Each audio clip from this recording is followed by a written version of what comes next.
Hi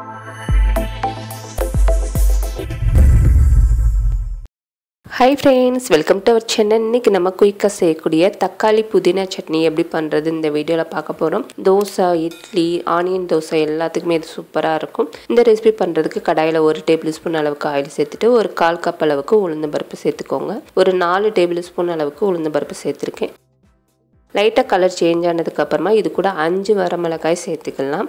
சேர்த்துட்டு உளுந்து பருப்பு நல்லா பொன்னிறமா வர வரைக்கும் வறுத்துட்டு தனியா எடுத்து வச்சிருங்க. இப்போ அதே கடாயில 1 டீஸ்பூன் அளவுக்கு ஆயில் சேர்த்துட்டு 2 பல் பூண்டு சேர்த்திருக்கேன். இது கூட 4 மீடியம் சைஸ் தக்காளி கட் பண்ணிட்டு சேர்த்துக்கலாம். தக்காளி சேர்த்ததுக்கு அப்புறமா ஒரு சின்ன பீஸ் அளவுக்கு புளி சேர்த்துக்கோங்க.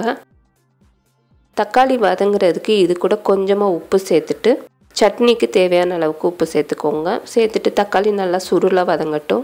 இப்போ தக்காளி நல்லா குலைவா வர வரைக்கும் வதங்கினதுக்கு அப்புறமா கடைசியாக அதில் புதினா சேர்த்துக்கோங்க. அப்போ தான் டேஸ்ட் நல்லாயிருக்கும். 2 கைப்பிடி அளவுக்கு புதினா சேர்த்துட்டு கலர் மாறாத அளவுக்கு ஒரு 2 செகண்ட் மட்டும் வதக்கிற போகிறேன்.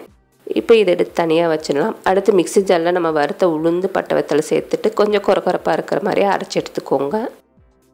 இப்போ அரைச்சதுக்கு அப்புறமா நம்ம வதக்கி வச்ச தக்காளி எல்லாத்தையும் சேர்த்துடலாம். சேர்த்துட்டு கொஞ்சமாக தண்ணி சேர்த்து கொஞ்சம் கொரகொரப்பாக இருக்கிற மாதிரி அரைச்சி எடுத்துக்கோங்க. இந்த சட்னி கொஞ்சம் கொரகொரப்பாக இருந்துச்சுன்னா டேஸ்ட்டு நல்லாயிருக்கும். அடுத்து நம்ம தாளிக்கிறத பார்க்கலாம். கடாயில் 1 டேபிள்ஸ்பூன் அளவுக்கு ஆயில் சேர்த்துட்டு கடுகு 1/4 டீஸ்பூன் அளவுக்கு சேர்த்துக்கோங்க.